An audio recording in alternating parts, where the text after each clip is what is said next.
بسم اللہ الرحمن الرحیم۔ السلام علیکم پیارے بچوں، امید ہے آپ سب خیریت سے ہوں گے۔ آج جو کہانی میں آپ کو سنانے جا رہی ہوں وہ ہے ہاتھی کا بچہ۔ یہ ہے ہاتھی کا بچہ اور اس کہانی میں اس کے بارے میں اور جانتے ہیں۔ عالیہ کی سالگرہ تھی۔ امی ابا نے اسے پیار کیا۔ امی نے اچھے اچھے کھانے پکائے اور ان دونوں نے اور شاہد نے اسے تحفے دیے۔ عالیہ بہت خوش تھی۔ وہ دن بھر خوب کھیلی کودی۔ دوپہر کو اس کی آنکھ لگ گئی۔ خواب میں کیا دیکھتی ہے کہ اس کے سرہانے ایک اور تحفہ رکھا ہے۔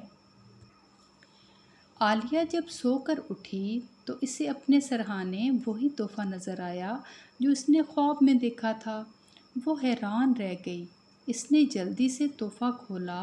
اس میں سے ایک سلیٹ اور اس کی پینسل نکلے۔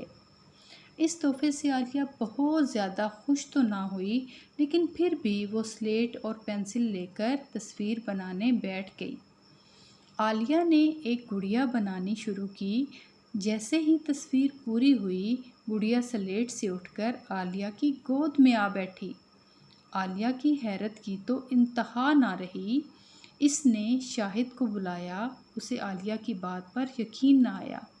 عالیہ نے کہا، اچھا تم خود میری سلیٹ پر کچھ بناؤ۔ شاہد ایک ہاتھی بنانے لگا۔ عالیہ چیخی، ارے شاہد، ہاتھی مت بناؤ۔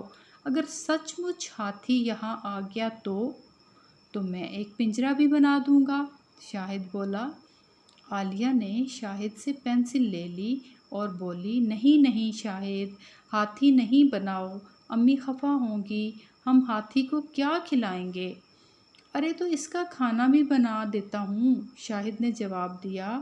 تو کیا تم ایک اونٹ بھی بناؤ گے؟ ہاتھی اتنا بڑا ہوتا ہے، اسے اونٹ جتنی تو بھوک لگتی ہوگی۔ عالیہ نے کہا، ہاتھی گوشت خور تھوڑا ہی ہوتا ہے، وہ تو نبات خور ہوتا ہے۔ زمین سے اگی ہوئی چیزیں کھاتا ہے۔ شاہد نے ہنس کر جواب دیا اور عالیہ سے پینسل لے لی۔ پہلے اس کا کھانا بہت سارے کیلے اور گنے، پھر اس کی تفریح کا سامان، ایک بانس کا پودا، ایک چھوٹا سا تالاب اور پھر ہاتھی، نہیں، ہاتھی کا بچہ۔ شاہد تصویریں بناتے ہوئے بڑبڑایا۔ ادھر تصویر پوری ہوئی، ادھر ایک ہاتھی کا بچہ اپنی چھوٹی سی چنگھاڑتا ہوا سلیٹ کو دو لتی مار کر اس سے باہر نکل آیا۔ عالیہ ڈر کے مارے چیخی اور شاہد خوشی سے۔ ہاتھی کا کھانا بھی موجود تھا اور اس کی تفریح کا سامان بھی۔ اس کے نہانے کے لیے تالاب بھی تھا۔ ہاتھی ڈیل ڈول میں، حالانکہ عالیہ اور شاہد سے بہت بڑا تھا اور بھاری بھی، مگر تھا تو وہ بچہ ہی۔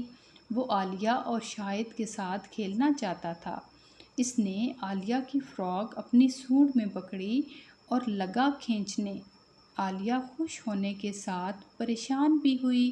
وہ چیخ بھی رہی تھی اور ہنس بھی رہی تھی۔ شاہد خوشی سے تالیاں بجا رہا تھا۔ اس نے ایک کیلا چھیل کر ہاتھی کے بچے کی طرف بڑھایا۔ ہاتھی نے عالیہ کی فراک چھوڑ دی اور اپنی سونڈ سے کیلا منہ میں ڈال لیا۔ پھر دونوں بچوں نے ہاتھی کو اور کیلے کھلائے،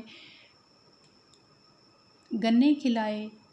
کھاتے کھاتے جب ہاتھی کی نظر بانس پر پڑی تو اس نے اپنا کھانا چھوڑا، سونڈ بانس پر لپیٹی اور لگا پودے کو جڑ سے اکھیڑنے۔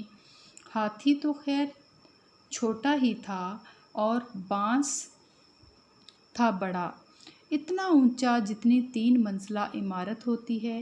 وہ بانس کو تو نہ اکھیڑ سکا، لیکن اتنی محنت کرنے کے بعد تھک ضرور گیا۔ وہ پانی کی طرف مڑا۔ ڈوبتے ہوئے سورج کی شعاعیں اس پر پڑ رہی تھی۔ ارے دیکھو، اس کے روئیں کیسے سنہری سنہری ہیں، عالیہ بولی اور پیارے ہاتھی کی پیٹھ تھپ تھپانے لگی۔ لیکن ہاتھی کے بچے نے تالاب دیکھ لیا تھا۔ اس نے تالاب میں غوطہ لگا دیا اور اپنی سونڈ میں پانی بھر بھر کر اپنے اوپر ڈالنے اور نہانے لگا۔ اسے نہانے میں بڑا مزہ آ رہا تھا۔ وہ خوب چھپ چھپ کر رہا تھا اور پانی اچھال رہا تھا۔ عالیہ خوشی سے اچھل اچھل کر تالیاں بجانے لگی۔ ارے دیکھو، ہاتھی پانی کو کیسے اچھال رہا ہے اور پانی کیسے چمک رہا ہے، ایسا لگتا ہے جیسے کوئی پاگل سا فوارہ۔ وہ چلا رہی تھی، میں بھی ہاتھی کے ساتھ نہاؤں گا، شاہد بولا اور اپنے کپڑے اتارنے لگا۔ عالیہ ڈر گئی۔ ارے نہیں شاہد، اگر اس کا بھاری پیر تم پر پڑ گیا تو؟ وہ چیخی۔ نہیں شاہد نہیں۔ اس نے سمجھانے کی کوشش کی، مگر شاہد بھلا اس کی بات کیوں مانتا؟ وہ تالاب میں کود پڑا۔ عالیہ نے دیکھا کہ ہاتھی کے موٹے موٹے بھاری پاؤں اوپر اٹھے اور بس اس کو اور دیکھنے کی تاب نہ تھی۔ عالیہ دونوں ہاتھوں سے اپنی آنکھیں بند کر رہی تھی کہ اس کے پیر کا انگوٹھا کسی سخت چیز سے ٹکرایا۔ عالیہ بجلی کی سی تیزی سے اپنے پیر کے قریب پڑی ہوئی جادو کی سلیٹ پر کودی اور سلیٹ کے 3-4 ٹکڑے ہو گئے۔ سلیٹ کے ٹوٹتے ہی پلک جھپکتے میں تالاب، بانس، گڑیا اور ہاتھی کا بچہ سب ہی غائب ہو گئے، اور اب تالاب کی جگہ پر شاہد میاں تھے، جو خشکی میں اپنے ہاتھ پاؤں ایسے مار رہے تھے جیسے تیراکی کر رہے ہوں۔ شاہد حیران تھا کہ تالاب اور ہاتھی کا بچہ کہاں غائب ہو گئے۔ شاید پہلی بار ایسا ہوا تھا کہ شاہد عالیہ پر نہیں بلکہ عالیہ شاہد کی بے بسی پر بے ساختہ بے تحاشا ہنس رہی تھی۔